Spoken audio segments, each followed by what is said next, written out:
자, 읽어봅시다. 예, 읽어주세요. 제가 네. 아니, 그냥 쭉 읽으세요. 두 가지 사랑이 어거스틴이 발췌한 건데요. 네. 두 가지 사랑이 두 도시를 건설했다. 그래서 하나님까지도 메시아는 자기 사랑, 사람들에게서 영광받기를 원하고 자체 권력을 사랑하는 지상의 도상과 자기를 멸시하면서 도성과 자기를 멸시하면서 하나님을 사랑하는 사랑, 주님만을 사랑하고 사랑에 즐겨하고 우리 양심을 보시는 하나님을 최대 영광으로 여기는 하나님의 도성이다. 그래서 두 개를 나누더라고요. 네, 설명하지 마시고 쭉 읽으세요. 알겠습니다. 아담의 타락으로 인간 속에서 하나님의 형상이 순서가 있게 되었고, 따라서 하나님과의 복된 교제가 파괴되어 인간은 하나님으로부터 멀어지게 되었는데, 하나님과 인간 사이의 중보자이신 인간 그리스도 예수를 통하지 않고는 아무도 하나님을 알 수 없다.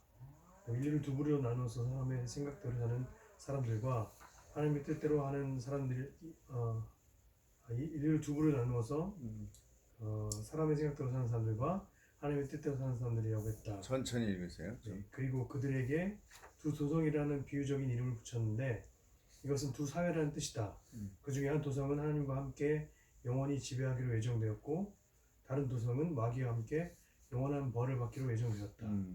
지상 도성에서 두 가지 것을 발견하게 되는데 그 자체가 명백히 존재하는 것과 천상의 도성을 상징적으로 제시하는 것이다. 지상 도성의 시민들은 죄로 덮여진 본성을 낳으며 진노의 그릇이라 부른다. 천상의 도성 시민들은 본성을 죄에서 해방하는 은혜가 낳으며 긍휼의 그릇이라 부른다. 지상의 도성은 결국 최후 심판으로 벌을 받게 되며 영원하지는 못하겠지만 그렇더라도 이 세상에서는 그 자체에 선한 점이 있으며 거기서 얻을 수 있는 기쁨을 즐길 수 있다. 지상 도성에도 선한 일들이 있으며 하나님의 선물이 있음에 틀림없다. 그러나 천상의 도성에 더 좋은 일들을 영원한 승리와 영원 무궁한 평화로 얻는 선들을 등한시하며 현세의 선을 유일한 선으로 믿어서 과도하게 탐내거나 더 좋다고 믿는 선보다 더 사랑한다면 그때에는 필연적으로 불행이 따르며 더욱더 심각해질 것이다. 주어가 이상하네. 천상의 도성의가 아니라 이죠. 예. 천상의 도성이 이렇게 하면 더 불행이 따른다. 그런 거죠. 제가 읽어볼게요. 읽으실 때 읽는 게 상당히 중요해요. 네. 이게 이제 우리가 이제 목회자도 말을 많이 하고 특히 설교할 때 선포잖아요. 그때 선포자는요 어떤 마음이 이렇게 확신이 올 때까지 좀 기도하고 이렇게 조용히 있으면서 자신이 없는 상태에서 말하면 안 좋아요. 이게 어설프게 되고 자꾸 이렇게 틀릴까봐 좀 자신이 없고 말이 그러면 그런 말은 잘 들어가지 않아요 사람들에게. 사람들이 자꾸 신경을 써야 돼요 좀. 그 사람 본인이 이렇게 자꾸 이렇게 자신 없게 얘기하니까 작게 말하더라도 아주 확신 있게 단단하게 얘기를 해야 돼요. 그래서 천천히 한번 읽어볼게요. 사악한 자들 사이에 숨어 있는 교회의 아들들, 교회 안에 있는 거짓 그리스도인들이 있다. 이 두 도성은 이 시기에 결합되고 혼재되어 있으면서 최후의 심판으로 분리될 날을 기다리고 있다. 이렇게 천천히 확신 있게.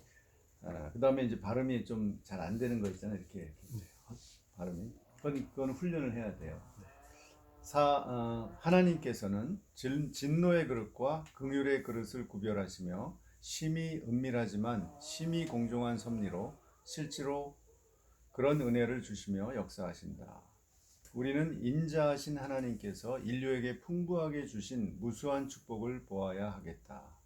하나님께서는 모든 피조물을 인도하시며 인류의 불행도 하나님이 주시는 벌의 공정함을 나타낸다.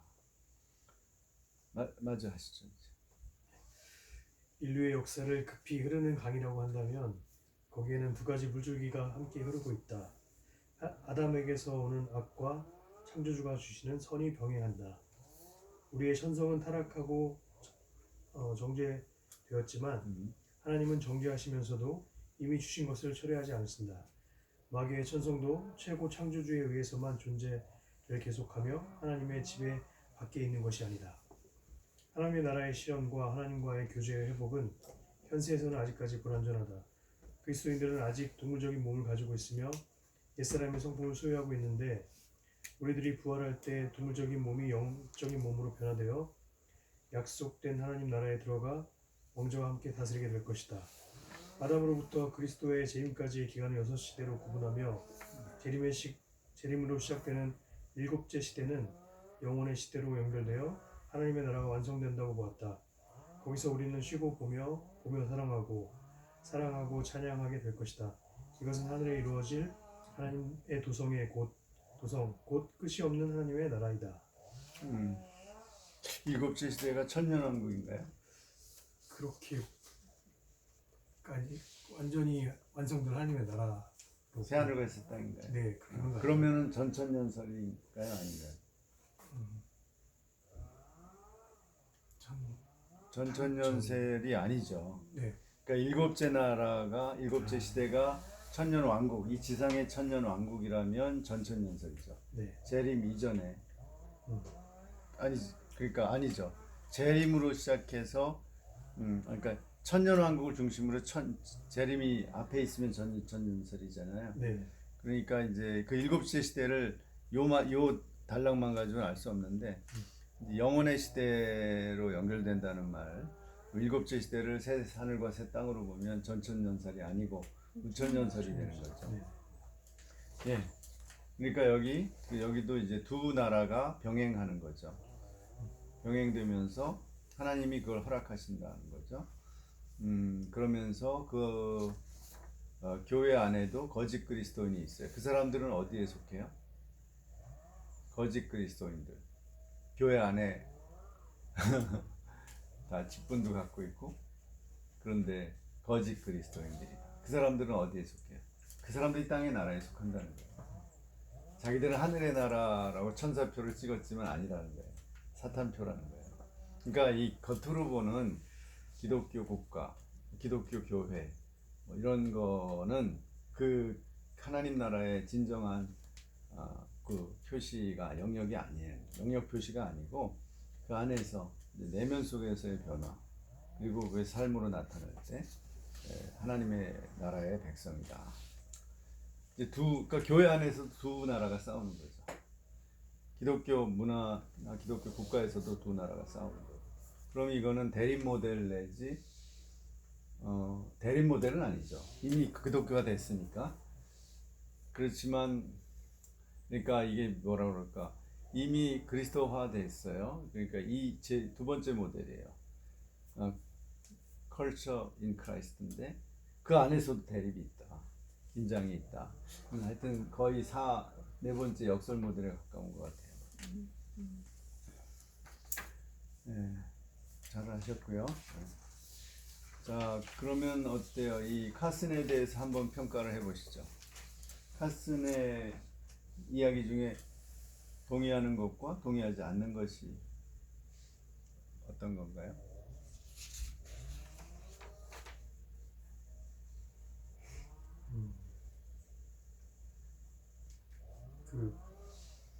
딱 구분해서 어떤 유형을 말할 수 없다라는 말은 맞는 말, 동의가 되는 거죠. 성경에서.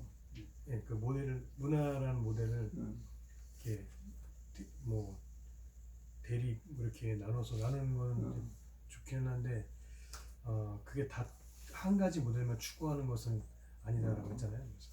그래서 혼합돼 있으니까 그런 것들을 그런 말들은 맞는 말. 카슨 얘기로 하면 선택이라는 거죠, 우리가. 그건 성경 자체가 예를 들면 변형 모델이다. 이렇게 변형 개혁주의에서는 특히 카이퍼 그러니까 신칼빈주의에서는 그렇게 주장을 했는데 그렇지 않다는 거죠. 성경에도 대립 모델적인 측면이 있고 또 변형 모델도 있고 그다음에 역설 모델도 있다. 그래서 이것을 그 상황에 따라 달라지기 때문에 다 성경적이라고 하고 포용하면서 적절하게 그것을 융합을 할 수도 있다. 이제 그런 거죠. 근데 너무 하나만 이게 다 가장 성경적이다라고 하는 건 틀렸다는 거죠. 거기에 동의하신단 말이죠. 네. 또 동의 안 하시는 부분도 있나요?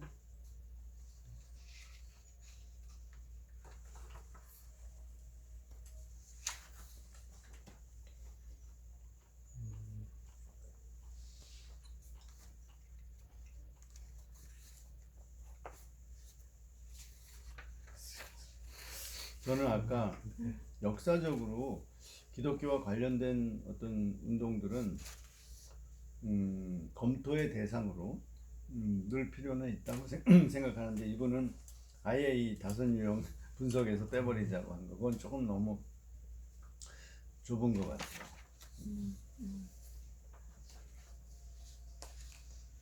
어떠세요, 사모님?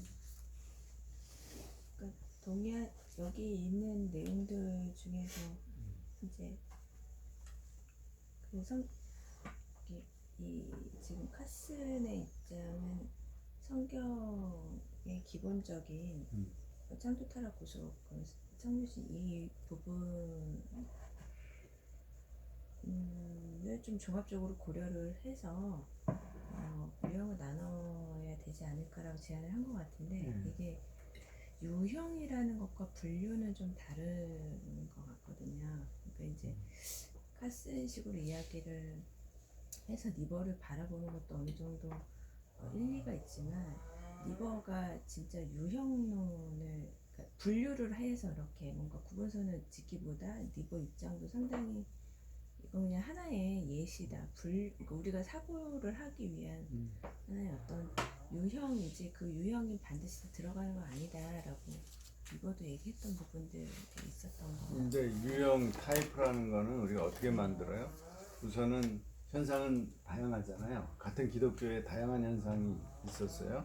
근데 이것을 이제 구분하는 거죠. 차이점을 드러내는 거죠. 구분을 해서 그 구분을 해서 몇 가지로 이렇게 모으는 거죠. 전체 2,000가지가 있으면 그것을 비슷한 것끼리 A 유형 타입, B 타입 해서 모아서 그것을 A 타입이라고 하는 거죠. 일종의 공통 분모 같은 거예요. 그죠? 공통 분모의 이름을 짓는 거죠. 그러니까 그게 완벽하지 않을 수 있고요. 왜냐하면 역사 현상은 다양한데 유형이라는 것은 그러니까 몇 가지로 나누기 때문에 좀 거칠죠. 거기에 예를 들면 어떤 하나의 운동이 A 유형, B 유형에 들어갈 수 있는 거죠. 그런 걸 어쩔 수 없이 전제해야 되는 거고. 네. 그 다음에 이제 유형은 그런 건데 유형과 뭘 지금 구분하셨죠? 분류라는 게 유형을 만들기 위한 방법인데요. 분류 내지 구분. 분류라는 게 뭐예요? 영어 분류. 유형은 타입이고요. 분류는 구분 아니. 유형은 이제 결과물이고요. 네. 그 유형을 나누기 위해서 하는 작업이 구분이라든지 분류인데 물건을 분류한다, 구분한다. 구분이 더 나이브한 거죠. 구분한다는 건 뭐 이거 다르다 이렇게 하는 거고 분류는 그 다른 것을 이렇게 모으는 거죠. 분류한다는 건 더 정밀한 작업이에요. 분류를 거쳐서 유형이 만들어져요. 그잖아요. 그 분류를 심플하게 하는 거죠. 크게 5가지. 너무 복잡하게 20유형 그것도 가능한데 20가지로 분류하는 거죠. 그러면 20유형이 되는 거예요. 그런데 그것도 모아서 뭐 10가지로 줄이고 5가지로 줄이고 소위 영성의 유형 그럴 때도 분류를 다양하게 하는 거예요. 뭐 어떤 사람은 5가지로 나누고 어떤 8가지 그 다음에 10몇 가지 12가지로 나누는 분도 있던데 그런 거죠. 뭐 유형론이라는 거는 그런 한계를 가질 수밖에 없어요. 이제 문화라는 개념을 너무 폭넓게 사용했다는 거에 대해서 비판하는 부분하고 그리스도라는 개념도 좀 유동적으로 사용한 부분이 있다. 그게 무슨 말이에요? 그리스도를 유동적으로 사용하는 건 어떤? 그러니까 그게 이제 그런 비판이 있는데 유동적이라는 게 이렇게 정통적 그리스도가 아니라 그러니까 니케아 칼케돈 신조에 따르는 그리스도가 아니라 그러니까 이단들이 믿는 그리스도도 여기 넣었다 이제 그런 얘기죠. 그 예로. 충분히 비판받을 만한 부분이라고 생각합니다. 그러니까 저하고는 조금 방법론이 다르신 거예요. 카슨의 입장에는요. 그죠? 저는 그런 것도 넣어도 괜찮다고 봐요. 기독교. 넣어도 된다고 생각하시는 거죠? 네. 근데 이거를 그냥 우리가 기독교 아까 말씀하신 대로 이렇게 기독교 내에 있는 하나의 현상으로 다룬다고 했을 때는 저도 수용할 수 있다고 생각을 하고요. 네, 카스는 그걸 좀 너무 엄밀하게 미흡하다. 기독교 네. 정통 기독교에만 해당해야 된다는 거죠. 네. 그래야 이제 그리스도를 붙이려면 그렇게 해야 된다는 거죠. 근데 이 의도가 예를 크라이스트 앤 컬처라는 게 제목이잖아요. 제목은 일종의 심볼적인 상징적인 의미가 있잖아요. 그러니까 그리스도가 직접 문화를 이렇게 뭐 하라고 했다 그게 아니고 기독교 문화의 유형을 얘기하기 위해서 제목을 크라이스트 앤드 컬처로 한 거죠. 그죠? 그게 뭐 이 제목 자체가 이 내용에 엄밀하게 규정하는 건 아닐 수도 있어요. 근데 너무 그 제목 가지고 제목을 나중에 저 크리스천니티 기독교와 컬처스 이렇게 그거는 정확하지만 멋이 없죠 제목으로. 문학적 표현이 아니죠. 그럼 뭐 제목이야 똑같은 내용도 여러 가지로 달 수 있잖아요. 예. 이제 다음으로 넘어가서 성석환 교수의 니버의 문화와 변형론에 대한 비판적 논쟁을 봅시다. 먼저 니버의 유형론에 대한 비판을 쭉 한번 들어보면요. 조지 마스덴이 요도의 입장을 많이 수용해서 참고해서 비판을 했죠. 마스덴은 참고로 뭐 카이퍼리안이죠. 칼빈 대학 출신이고 역사학자죠. 어디예요? 아까 그 유명한 어디 대학이더라? 카톨릭 대학에 플랜팅거가 있는 그 대학 있죠. 거기에서 역사자죠. 니버의 유형은 이상적이지 역사적이 아니다. 요 말도 어폐가 있어요. 역사적 실제는 하나의 유형에만 속하지 않는다. 그 말은 이해하는데 이상적인데 역사를 통해서 분류를 통해서 이상적 모델이 나온 거죠. 그죠? 그러니까 역사를 완전히 배제한 건 아니에요. 니버의 유형은. 그러나 이상화시킨 건 사실이죠. 단순한 5가지 모델로 5가지 유형으로. 그래서 결론적으로 카슨과 같이 역사적 실제가 하나의 유형에만 속하지 않는 경우도 많이 있다. 거기는 뭐 맞죠. 제목은 그리스도와 문화보다 기독교와 문화들이 적절하다. 더 직접적으로 표현해야 된다. 그런 거죠. 두 번째, 요도는 유명한 제스테레파 신학자죠. 기독교 윤리학자고. 첫째 유형에 대한 니버의 평가에 반대해서 당연히 첫째 유형이 뭐예요? 대립 유형이죠. 근데 거기 대립 유형의 대표적인 예로 제스레파를 들었죠. 옛날에 저 터툴리안부터 이제 그것을 당연히 요도는 반대하죠. 니버의 평가에 반대해서 문화에 대립하는 그리스도 유형이 바람직한 성경적 모델이다 하고 믿는 게 제스레파의 기본 신학이죠.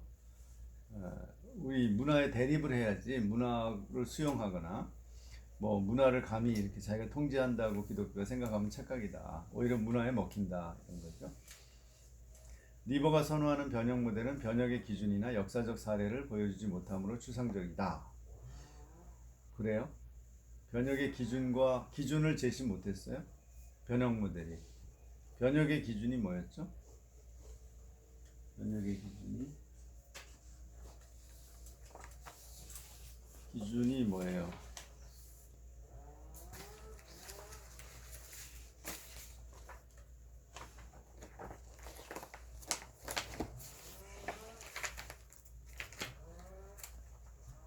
그러니까 2가지죠.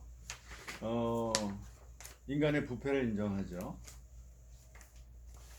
그러니까 창조의 선함을 인정하고 인간의 부패를 인정하고 그다음에 그러나 하나님의 주권에 의해서 주권에 대한 어떤 순종의 행위가 이 타락한 문화를 원래 창조의 선한 문화로 회복시키는 거죠. 그게 변혁이죠. 그냥 내가 하고 싶은 대로 하는 게 아니라 그게 기준 아니에요? 어떤 기준이 있어요.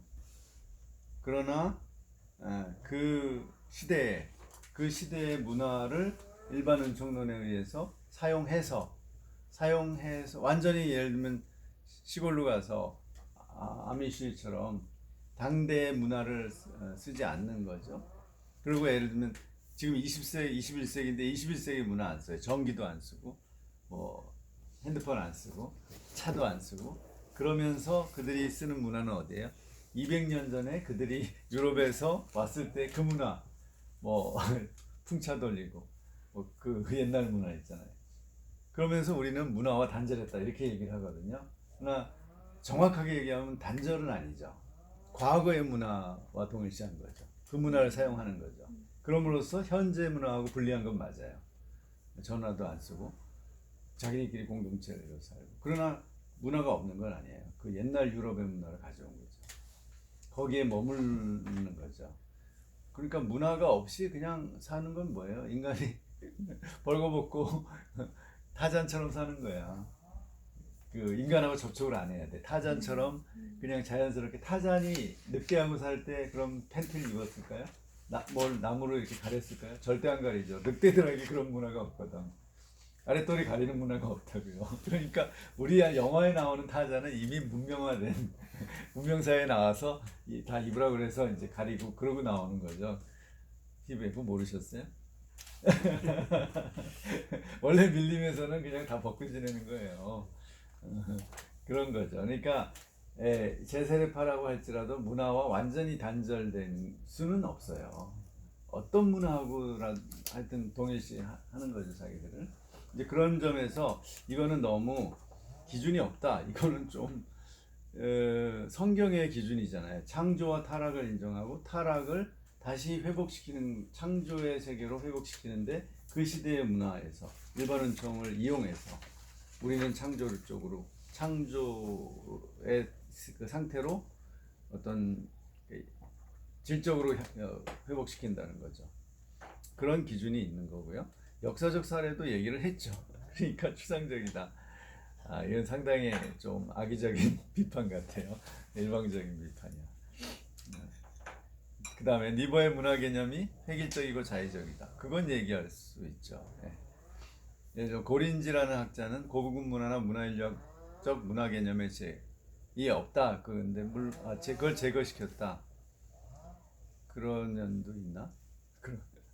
고급 문화가 안 나오나요? 안 나오나? 고급 문화가 뭐예요? 뭐 우리가 문화 예술 할 때 음악, 고급 문화가 어떤 이런 식사 대중문화와 그렇죠. 대중문화와 근데 그 대중문화라는 게 대중들이 오늘날 뭐 팝 이런 것만이 아니에요. 민중들이 살아가는 문화 있죠. 옛날에 대중들이 주거 문화, 음식 문화, 뭐 매너, 그들의 언어적인 습관, 뭐부터 시작해서 행동거지 해서 뭐 명절 때 어떻게 민중들이 노는 방식. 예를 들면 뭐 화투판 뭐 이런 거 다 대중문화죠. 그죠? 옛날에 윷놀이 이런 거. 양반들이 윷놀이 했다는 얘기 못 들었거든요. 그러니까 그런데 이제 그런 게 이제 오늘날 대중 팝 문화나 이런 거를 변했고 고급 문화가 있죠. 귀족들이 하는 거. 그런 어떤 계급의 차이 문제죠. 이게 뭐 그런데 지금 그 니버의 얘기는 고급이건 저급이건 그러니까 그러니까 뭐 귀족이건 상류 계층 사람이건 다 이제 가난하고 농민들이건 간에 이게 개신교를 믿는 사람 전체의 문화를 얘기한 거죠. 그죠? 그런 거니까 뭐 이걸 꼭 뭐 고급 문화를 제거했다? 그런 건 아닌 것 같아요. 너무 하여튼 이게 이제 편견을 버려야 돼. 서양 사람 학자가 얘기하면 다 맞는 거라는 선입견이 있거든요. 우리 아니에요. 저희들끼리도 막 다르고 억지 주장도 많이 해요. 우리가 텍스트를 보고 다 판단해야 돼. 틀린 거 많아요. 그러니까 이제 이런 좀 그야말로 자의적 비판을 한 것 같아요. 그러니까 문화 개념이 유형론이라는 건 어디까지나 임의적인 그런 성격이 있는 건 사실인데, 그러니까 다른 것도 가능해요. 예를 들면 이 논리학에서 이제 이 서구 철학의 서양 철학에서 범주론이라는 게 있죠. 그걸 제일 먼저 얘기한 게 아리스토텔레스인데, 그 아리스토텔레스 범주는 10개로 말했거든요. 논리적이지 않아요. 명사 하나에 여러 가지 상태를 말하는 거고요. 그 다음에 칸트가 그걸 체계화했어요. 논리적 범주로 12개로 해서 수, 양, 관계, 성질 해서 4가지로 해서 각각 3개씩 해서 논리적으로 논리적인 판단의 12가지 가능한 12가지를 가지고 인간의 기본적인 오성의 범주로 제시했어요. 논리적인 기본 틀이에요. 그게. 그것이 절대적이에요? 아니에요. 근데 그보다 더 확실한 걸 제시를 잘 못해요. 그럴듯해서. 그렇지만 그게 유일한 건 아닌 거나 마찬가지예요. 이 유형이 유일한 건 아니고 다른 유형도 할 수 있지만 상당히 설득력이 있기 때문에 사람들이 대안이 명확하게 나오질 않는 거죠. 그렇다고 봐야 되죠. 자, 스크라이브는 리버의 변형 모델을 가장 잘 실천한 것이 제세레파다. 아, 그래요? 이거는 오히려 약간 너무 자의적인데. 그러니까 세상을 변화시켰다는 결과적으로 볼 때 그렇죠. 그럴까요? 그러니까 타협을 안 하고 그럼으로써 세상을 변화시켰다. 그런 건데. 이것도 좀 임의적이죠. 우선 이 사람들이 수가 적잖아요. 그리고 사회에서 이렇게 아웃사이더로 밀려났잖아요. 그래서 자기들이 만든 공동체 문화는 있어요.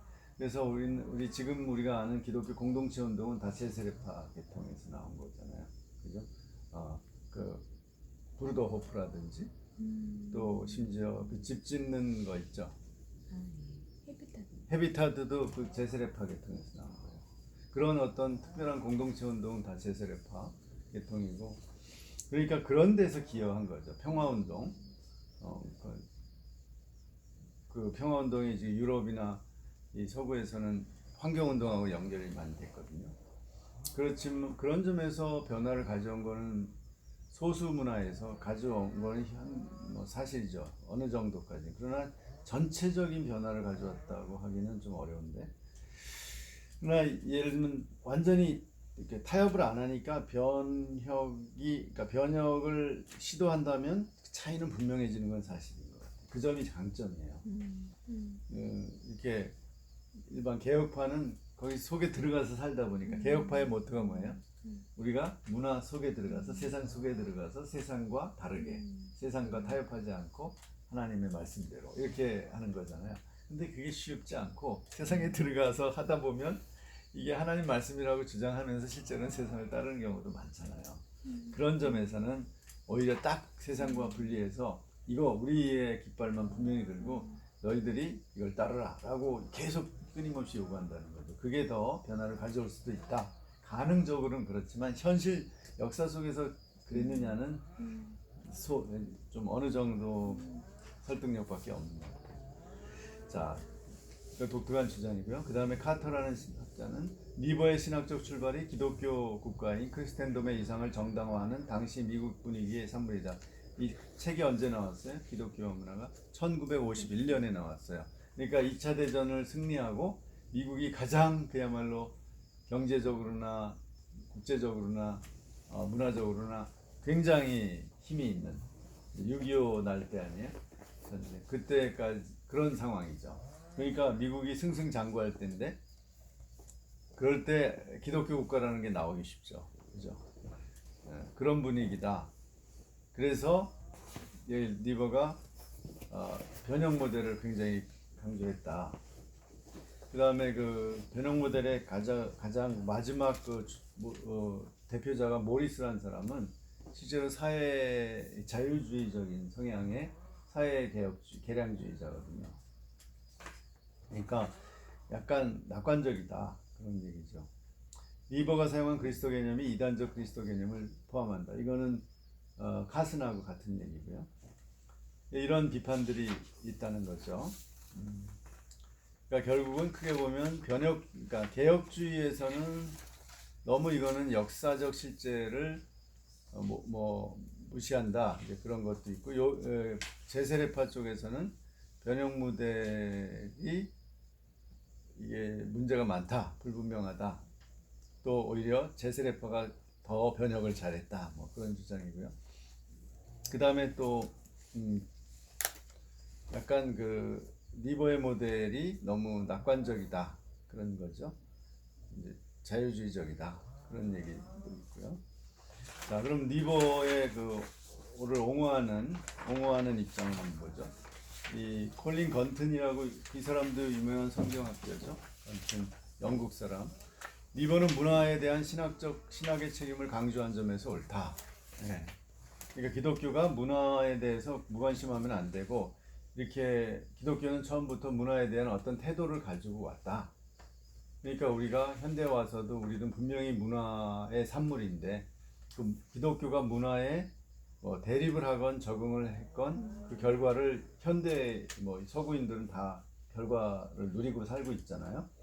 그런데 니버가 이렇게 유형화해서 우리를 반성할 수 있게 해줬다. 그런 점에서 기여했다고 보는 거죠. 그 다음에 니버의 제자인 유명한 윤리학자 거스탑슨 있죠. 이 사람이 그리스도인의 삶의 방식으로서의 문화는 이 사람은 루터교죠. 원래 루터교 출신 신학자인데 이 기독교 윤리와 관련된 문제므로 중요하다. 이 사람은 이제 윤리학자니까 이게 윤리적 기준이 들어가 있는 거다. 어떻게 우리가 사는 것이 바람직한 하나님의 말씀을대로 사는 것이냐의 문제다. 따라서 문화는 기독교 윤리와 연결되니까 어때요? 문화 유형을 잘못하면 윤리적으로도 문제가 될 수 있는 거죠. 그 다음에 니버는 문화 변혁을 그리스도인의 신앙적 책임의 문제로 보았다. 이 책임에는 개인적, 사회적 책임이 있다. 그죠? 그러니까 이 니버가 그 책임적 자라는 책 아시죠? 그 우리 번역돼 있어요.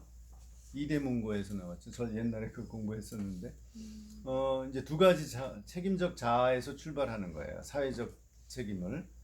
이게 이제 복음주의적인 기본 출발점은 그렇죠. 그러니까 하나님의 선하신 주권을 신자가 마음으로 인정하는 것. 그래서 우리가 거듭나면 책임적 자아를 갖게 되는 거죠. 윤리적으로 행동하도록 우리의 양심이 우리를 하나님의 말씀과 우리의 양심이 상호작용해서 우리가 윤리적으로 살도록 하잖아요.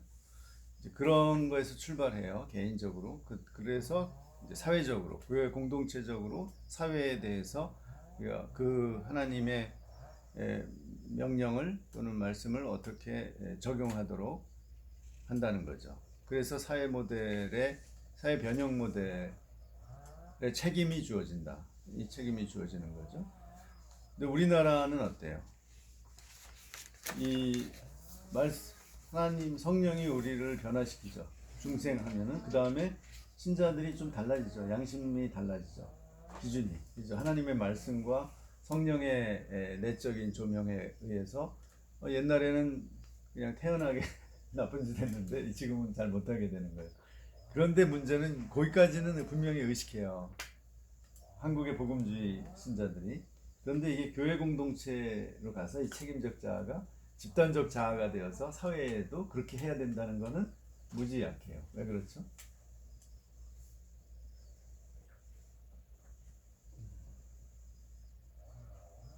개인 구원에 그런 신앙의 부분이 있어서.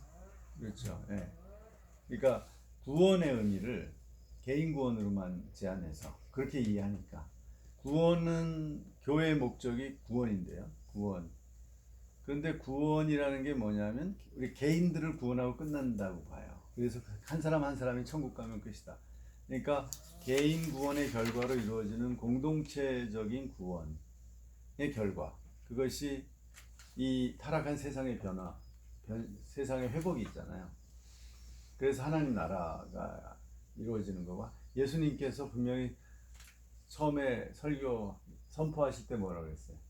하나님 나라가 임했다 그랬잖아요. 그러니까 회개하고 예수는 복음을 믿으라 그랬잖아요. 그 복음을 믿는 게 하나님 나라가 이루어지기 때문에 또 우리가 하나님 나라에 들어가는 건데 그런 게 집단적 차원이 없어요. 그러니까 우리의 구원이 이 세상을 변화시켜서 하나님의 섭리 아래서 주권 아래서 결국은 그런 하나님 나라를 이루어가는 거다. 그런데 하나님 나라는 마지막에 완성되는 거지 이 세상에서는 없어요. 하나님 나라는 그냥 개인의 구원, 개인의 영혼 구원의 집합에 불과해. 그죠? 그렇게 이해하는 거예요. 그게 문제죠. 하나님은 그 개인들의 집합인 교회 공동체가 하는 일들, 이 세상을 어떻게 변화시키느냐도 포함되어야 되는데 거기까지는 안 가는 거예요. 그거는 구원에 속하지 않는다고 봅니다. 그거는 그냥 구원의 결과로서 그냥 해도 좋고 안 해도 좋고 그런 식으로 보는 거죠. 그래서 이제 그게 우리의 약점이에요. 그러니까 벌써 니버도 아니다. 이게 개인의 어떤 책임적 자에서 머무는 게 아니라 공동체적으로 나가서 사회를 바꿔 나가야 된다. 이렇게 얘기죠. 예거는 니버의 의도는 진정한 교회는 그리스도를 통한 모든 것의 화해와 변혁이다. 그러니까 모든 것, 만물의 화해와 변혁. 이건 우리 에베소서를 봐도 그렇고 뭐 빌립보서에도 나오고 요한계시록에도 나오고. 근데 요한계시록은 이제 대립 모델도 많이 나오죠. 세상 나라가 망하고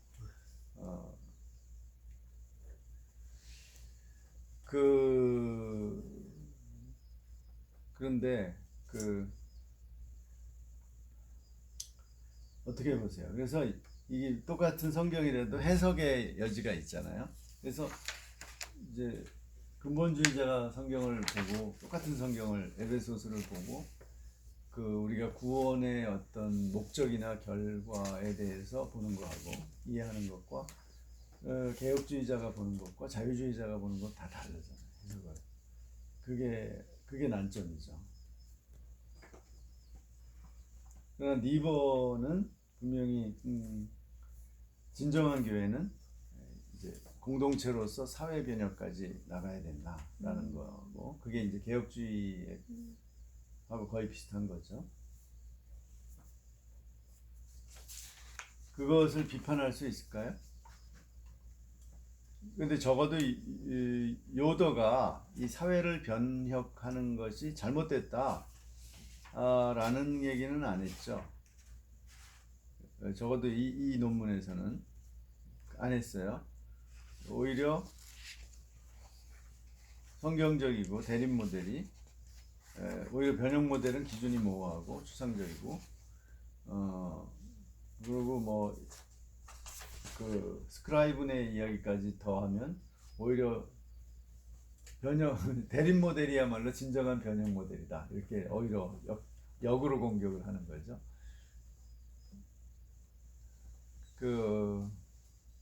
어떻게 생각하세요? 우선 대립 모델의 문제는 뭐예요? 우리가 하이퍼와 스킬더의 논쟁에서 보듯이 일반은총을 인정하느냐 안 하느냐의 차이잖아요. 일반은총을 인정 안 하면 어때요?